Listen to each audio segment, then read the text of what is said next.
Oh, didn't see you there. Well, today we're talking about is sugar bad for you? The answer may shock you. This is a Keith Mejia production.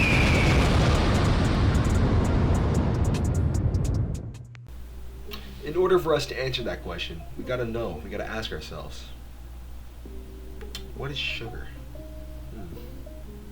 I'm so happy you asked because I got the answer. Sugar is when you take a glucose molecule, combine it with a fructose molecule, and it will make sucrose. Sucrose is a type of simple carbohydrate, and it's not a complex carbohydrate.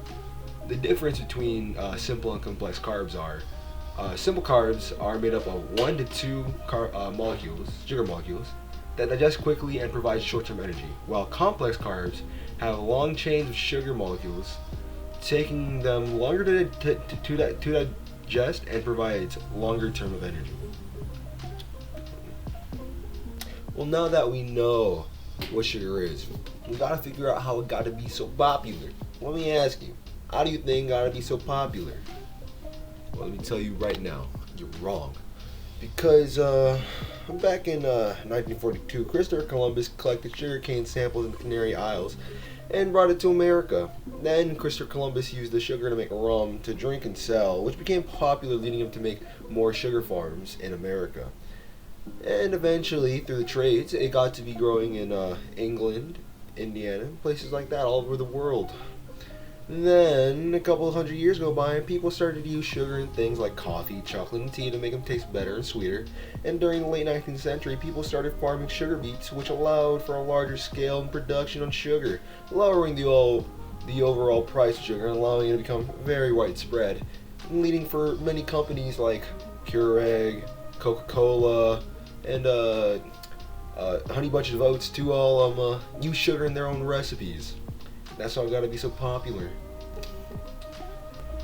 Well, now that we know what sugar is and where it came from and how it got to be so popular, what happens to your body when you eat sugar? Well, I'm glad you asked that question because I got the answer. But before I can talk about it, you must know what happens when you eat something like glucose.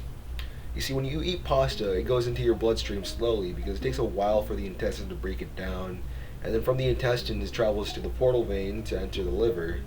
But if the liver needs some energy, then it's going to take some of the glucose for itself. And if not, then the glucose just gets passed on to the rest of the body. Now let's talk about sugar.